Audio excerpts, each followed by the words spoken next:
ಶಿವಮೊಗ್ಗದ ಮಹಾಜನರೇ, ಶಿವಮೊಗ್ಗದ ಹಳೆ ಸೇತುವೆ ಮೇಲೆ ಮತ್ತೆ ಒಂದು ದುರ್ಘಟನೆ ಸಂಭವಿಸಿದ್ದೆ. ನಿನ್ನೆ ಸಂಜೆ 7 ಗಂಟೆ ಸಮಯಕ್ಕೆ ಒಂದು ತಾಯಿ ತನ್ನ 3 ಮಕ್ಕಳನ್ನ ಕರ್ಕೊಂಬಂದು ಏನು ನಮ್ಮ ರೈಲ್ವೆ ಬ್ರಿಡ್ಜ್ ಇದೆ ಹಳೆ ಸೇತುವೆ ಪಕ್ಕ, ಆ ರೈಲ್ವೆ ಬ್ರಿಡ್ಜ್ ಮೇಲ್ಗಡೆಯಿಂದ ಒಳಗೆ ಹಾರಿರ್ತಾರೆ. ಅದೇ ಸಮಯದಲ್ಲಿ ತನ್ವೀರ್ ಅನ್ನೋವ ಒಬ್ಬ ಯುವಕ ಅಲ್ಲೇ ಇರ್ತಾನೆ.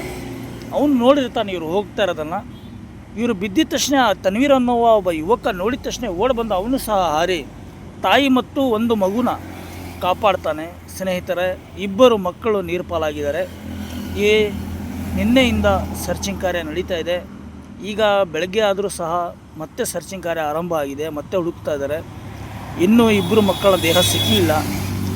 ಇದು ದುರಾದೃಷ್ಟ. ಇತ್ತೀಚಿನ ದಿನಗಳಲ್ಲಿ ಭಾಳ ಈ ಥರ ಘಟನೆಗಳು ನಡೀತಾ ಇದ್ದಾವೆ. ಅದರಲ್ಲೂ ನಮ್ಮ ಶಿವಮೊಗ್ಗದ ಏನು ಹಳೆಯ ಸೇತುವೆ ಇದೆ ಅಲ್ಲಿ ಸುಮಾರು ಈ ಥರ ದುರ್ಘಟನೆಗಳು. ಮೊನ್ನೆ ಒಬ್ಬರು ಮಹಿಳೆ ಹಾರಿದ್ರು, ಅದಕ್ಕಿಂತ ಮುಂಚೆನೂ ಸಹ ಒಂದು ಮಹಿಳೆ ಬಿದ್ದಿದ್ರು. ಸುಮಾರು ಘಟನೆ ಈ ಹಳೆ ಬ್ರಿಡ್ಜ್ ಮೇಲೆ ನಡೀತಾ ಇದೆ. ಇದು ದುರಾದೃಷ್ಟ.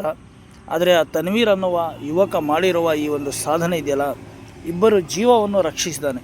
ಅವನಿಗೋಸ್ಕರ ಒಂದು ಥ್ಯಾಂಕ್ ಯು ಅಂತ ಕಾಮೆಂಟ್ ಮಾಡಿ. ಇದು ಮತ್ತು ನಮ್ಮ ಶಿವಮೊಗ್ಗದಲ್ಲಿ ನಡೆದಿರುವ ಒಂದು ಮಹಾ ದುರ್ಘಟನೆ.